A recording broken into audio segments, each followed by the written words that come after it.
Eu sei que eu sou muito novo e que é normal se sentir perdido mas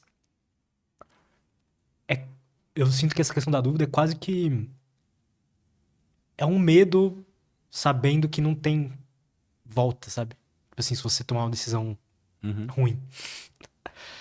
Se eu tomar uma decisão ruim, aquilo ali tá impresso na minha vida e eu poderia ter tomado uma decisão melhor, talvez, sabe? Existir essa possibilidade traz angústia. Existir a possibilidade de eu ter tomado uma decisão melhor traz angústia. Ah, sim, sim, sem dúvida.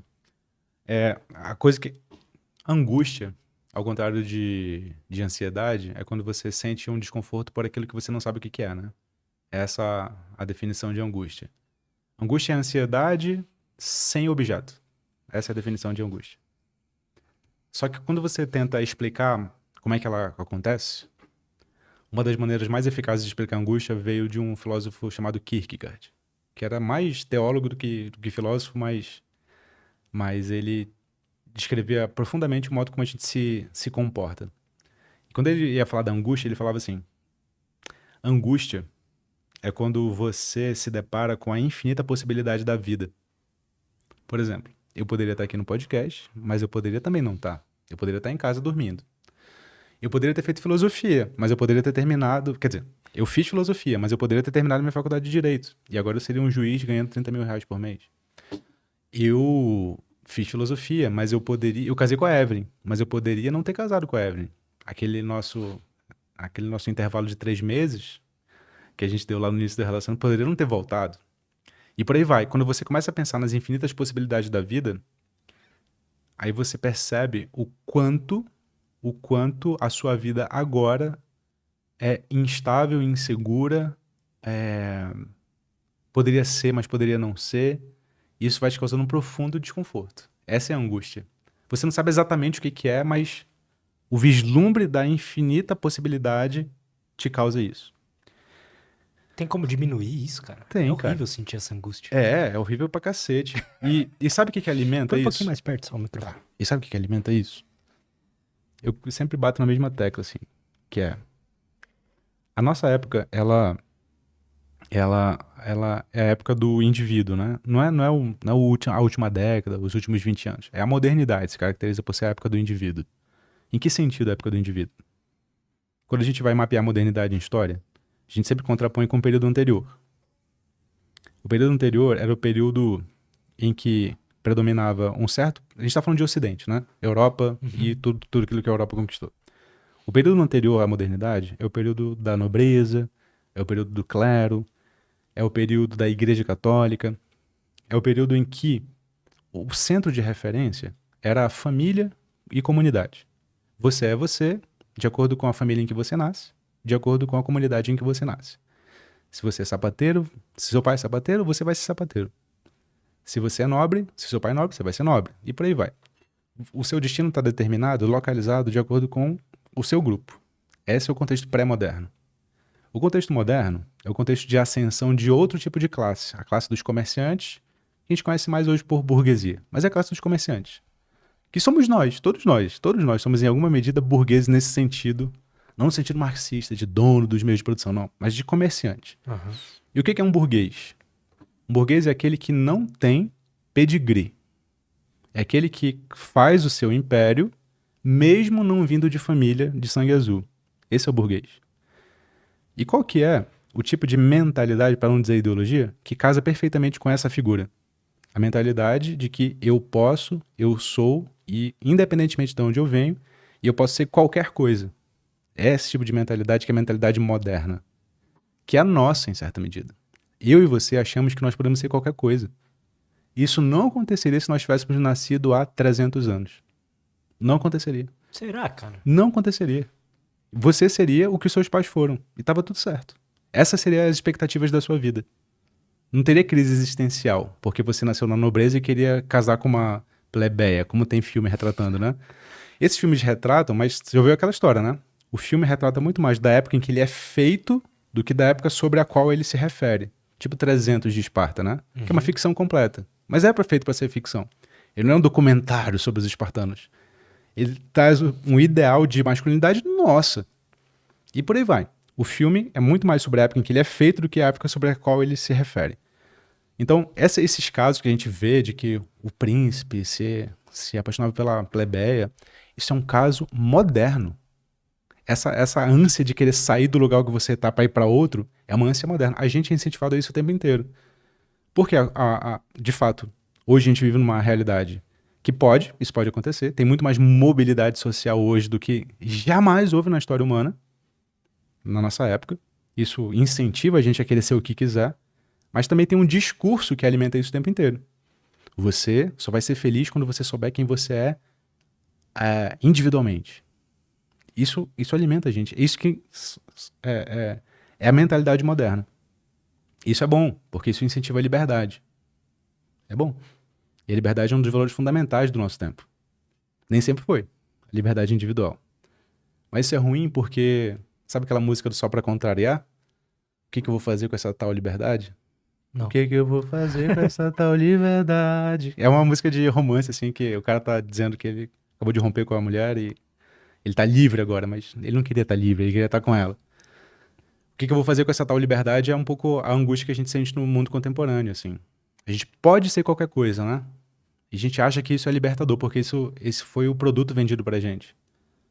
Mas o que a gente sente o tempo inteiro é que não é tão libertador assim, não, poder ser qualquer coisa. Ou é? Pra você é? Cara, eu acho que é a melhor opção que temos, talvez. Comparado com o quê? Comparado com nascer numa uma família de sapateiros, por exemplo, e eu só ter aquela possibilidade, sabe? Uhum. É que é difícil, aí a gente começa a entrar em outras questões, por exemplo, será que não existiam pessoas que nasciam nessas famílias e se sentiam incomodadas com aquilo e queriam ser outra coisa? Tipo, eu não quero ser sapateiro, eu quero ser construtor de máquinas, sei lá, outra coisa assim. Quero fazer uma outra coisa, sabe? Sim. Não existia essa vontade do indivíduo ali de querer fazer outras coisas, e aí talvez ele se sentia angustiado porque ele não poderia fazer outras coisas. Devia ter. Assim, sempre tem, né? Mas o que a gente pode começar não, pensar só, porque a gente nunca vai ouvir esses caras que eles já morreram, né? Não deixaram nada escrito. A gente só consegue pensar em termos sociológicos de mentalidade de época, né? Nunca mentalidade individual. Verdade. Mas acho que para pegar outra comparação, pra gente contrastar com a nossa angústia atual, né? Essa de inúmeras possibilidades. A angústia moderna da liberdade. Você gosta de viajar? Gosto. Por quê? Não sei. Eu acho que é um momento que eu sou meio que forçado a desligar de alguns estados de alerta, assim, que eu acabo tendo que ficar quando eu tô no meu ambiente de trabalho, no dia a dia normal. Sim. E pra onde você gosta de viajar? O mato. Pro mato. Voltar pras origens, será? É. Mas o que você vincula mato? Mato. Eu gosto de Fala. lugares que não tenham muita gente, lugares que eu não tenham muita informação, lugares mais calmos, assim. Você vincula, então, o mato a paz, né? A ausência de ruído. Exato. Você Você viaja constantemente pra esses lugares? Sim. Direto passo uma semana, um lugar que, sei lá, não tem internet ou tem pouca. E você fica em hotel ou você fica Fica em Airbnb. em Airbnb, com ar-condicionado e burguês. tal? É, sem mosquitos. Sem mosquitos, é isso que eu ia falar agora. Porque você deu uma boa resposta, que é, eu gosto de viajar porque eu sinto paz. Exato. Mas você não abre mão dos confortos modernos, né? Claro, né? Exato. Nenhum de nós abriria. Eu também não abriria. Não tô fazendo uma acusação aqui.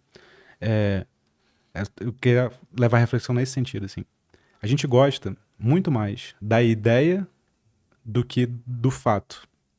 Porque se você gostasse de mato, você sabe que o mato é desconfortável pra cacete, né? Porra. Pois é.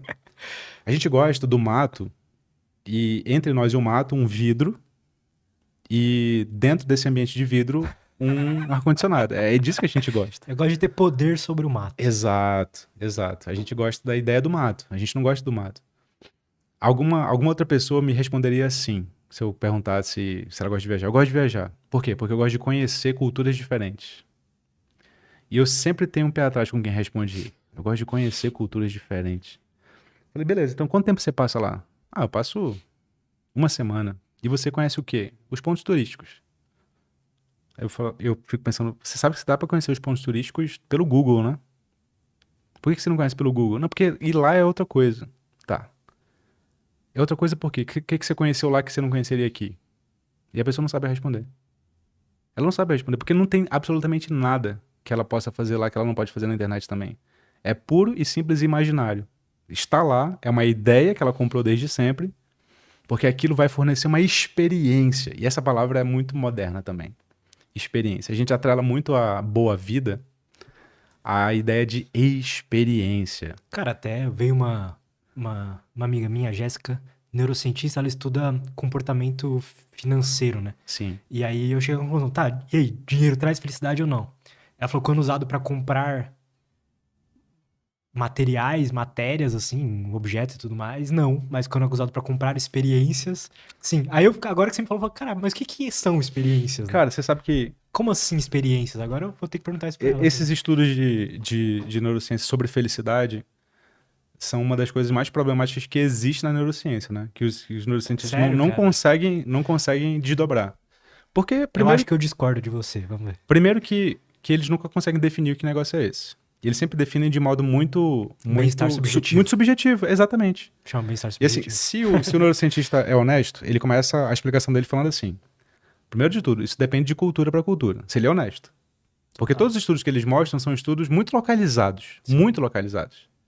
E, portanto, muito difícil de ser generalizados. Se eles são Verdade. localizados, como é que ele vai generalizar esse negócio? Não vai. Não vai. Se ele é honesto, ele começa com essa premissa. Os estudos que eu tenho, são de uma cultura com esses ideais aqui. Beleza. Se eu aceito esses ideais, eu estou discutindo felicidade nesses termos. Tá. Beleza. Mas quem disse que a felicidade nesses termos é a felicidade? Ninguém disse. A gente só compra. A gente só compra. Cara, vamos lá. Eu posso perguntar pra alguém que viveu numa vida miserável se ela é feliz e ela vai dizer que é feliz e eu tenho que botar na pesquisa que ela é feliz, porque ela tá me dizendo que ela é feliz.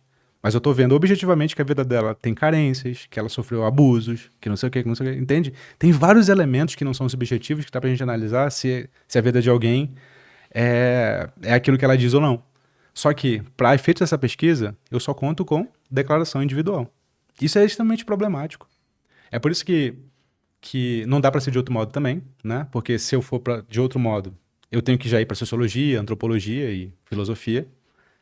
E quando eu vou analisar o que é felicidade, cara, assim, da minha perspectiva, o que menos interessa é o que as pessoas declaram, assim. Porque as pessoas declaram, seja qual for a mentalidade da época delas. Elas vão declarar, seja qual for a mentalidade da época delas. Elas não vão pensar muito a respeito. Se você me disser o que é felicidade aqui, Lutz, cara, Nossa, é duro ouvir isso. Não vai ser muito diferente do que a maioria das pessoas vão dizer. Você não vai ser o único. Você vai dizer o que o seu tempo diz o que é felicidade. É isso que você vai dizer. A gente não é tão especial assim, entende? sim. Você sabe que eu falei da viagem para chegar nesse ponto aqui. A viagem, assim, o Sócrates, ele se orgulhava de ter saído de Atenas pouquíssimo. Pouquíssimo. Porque ele falava que tudo que ele precisava estava lá. A vida dele estava lá, as raízes dele estavam lá. Assim, o valor que ele tinha de vida estava lá. Pra que diabos ele ia querer viajar? Ter experiência. Meu amigo, experiência pra quê? Tudo que você cultiva tá aqui. Então, Entende? eu acho que quando eu morar no meio do mato, eu vou querer viajar muito menos. Eu acho que moderno que você é, como eu sou, como todo mundo é, né? Que tá assistindo a gente. Eu acho que é tipo aquela coisa. Quando você conquistar o que você quer, Você não vai querer demorar mais. muito, você vai querer outra coisa. Porque é assim que a nossa mentalidade de época diz pra ser. A gente valoriza desafio, experiência, mudança. Entende? É isso que a gente valoriza hoje. Mas isso é hoje. Isso é a nossa vivência contemporânea, desde a modernidade até agora. Será que isso não é biológico mesmo, humano? Não, absolutamente não. Se fosse, todas as culturas de todos os tempos eram, e não eram. Tô te falando do Sócrates agora. Um grego jamais Verdade. imaginaria que viajar, ter experiência é uma coisa boa. Entende? Não é uma coisa boa. Para eles, né? Para eles. Esse negócio de viajar é muito recente na história humana, cara. Ele acende essa ideologia da viagem junto com a ideologia consumista total do século XX. Século XIX as pessoas não viajavam. Tá? Primeiro porque também não tinha condições, né? Era muito difícil viajar, blá blá blá. E depois porque não tinha o glamour da viagem, assim. Cara, vamos ser sinceros, viajar é uma merda. Assim, você tá fora de casa, você tá Muitas vezes é uma desconfortável, merda, você tá sim. desconfortável, você sai da sua rotina, você não tem seus amigos, você gasta dinheiro. É uma merda viajar, cara. É só bom tirar foto e postar no Instagram. É só isso que é bom. Depende, cara. Quando é que é bom viajar? Me convence. Pra mim é bom viajar quando a viagem me traz mais paz do que obrigações, assim. Porque obrigação já tem no dia a dia. Uhum. Então a viagem é uma pequena fuga, um pequeno momento de respiro, que eu acho que é importante, me ajuda bastante quando eu volto Mudar de realmente ambiente. num estado melhor, assim, de vida, enfim, mais calmo mesmo. Mas o que você falou é verdade. Quando a viagem, e eu fiz algumas viagens assim no ano passado, quando a viagem ela te traz mais obrigações do que, pra mim no caso, do que essa paz, eu prefiro voltar pra casa. Essa é a viagem da maior parte das pessoas, né? Elas É, e elas vão pra aí descansar, né? Elas vão pra ter obrigações, né? Eu tenho que visitar tal lugar, tal lugar, tal eu não lugar, gosto tal de lugar, viagem tal... assim. Eu, É. eu não vou em um lugar turístico, nada do tipo. Eu tirava muito sarro com a Evelyn, minha esposa, porque o imaginário de Paris, né? A gente tem muito imaginário de Paris, que é, sei lá, glamuroso e tal. E todo mundo quer ir pra Paris. Eu queria ir pra Paris, a Evelyn quer ir pra Paris. Só que Paris não existe, né, cara? O imaginário Paris só existe na sua cabeça. Quando você vai pra Paris, é uma cidade bonita, que tem muita coisa legal, mas que fica entediante depois de algumas horas. Então, o meu imaginário de Paris é que lá é normal. Porque eu ouvi tanto falar isso, que lá é normal, tem pomba, rato. Nos últimos anos nos E últimos aí, tempos teve uma desglamorização de Paris, né? e aí vai Na ser bom gente. quando eu chegar lá, eu vou ficar mais surpreendido. É Eu vou com a isso. expectativa baixa. Acho que o problema é a expectativa, né, cara? É o problema da expectativa, exatamente. Cara, voltando para a questão prática, sabe que uma das. Você já trouxe vários neurocientistas aqui e eu tenho certeza absoluta que todos eles já citaram a mesma pesquisa, né? Que é de Harvard, feita lá Sim. durante muito tempo, que perguntaram às pessoas o fator mais decisivo e disseram que era conexão, né? Conexão. Boas conexões e tal, relações humanas e tal. Era mais decisivo. E de fato é. Só que, de novo, voltando para a análise da nossa época. Nossa época desincentiva a conexão o tempo inteiro, né? A nossa época da modernidade, a época do indivíduo, é a época do eu posso ser quem eu sou, eu posso ser quem eu quiser, tá dizendo, independentemente do lugar de onde eu vim. Total. E isso incentiva a desconexão. Você só se conecta com as pessoas na medida em que elas interessam ao seu projeto. Quando elas não interessam, você se desconecta. E pronto, é isso. Isso explica grande parte do mal-estar contemporâneo. Queremos ser indivíduos o tempo inteiro. E o indivíduo, no limite, é incompatível com conexão. No limite é incompatível, porque o indivíduo é aquele que quer ser o que ele quiser. E a conexão é abrir mão do que você quer em prol da coletividade. O tempo inteiro. Isso significa Verdade. coletividade. Se você quer ter um amigo de verdade, você vai ter que passar por cima de uma pá de coisas que são individuais suas. Porque ele vai Verdade. fazer merda, porque ele vai pisar na bola com você, porque ele vai ter erros que você não consegue, que não combinam com a sua vida, porque ele vai ter um estilo de vida que não é o seu. E o que acontece na maior parte das vezes é que a gente só taca o foda-se. Eu não vou ser amigo desse cara porque ele não combina com aquilo que eu quero ser. Beleza, a gente faz uma escolha. A escolha é pelo indivíduo, e a gente abre um monte de conexão, e daqui a pouco tá deprimido, não sabe por quê. Total. Porque a nossa época incentiva a gente a fazer isso.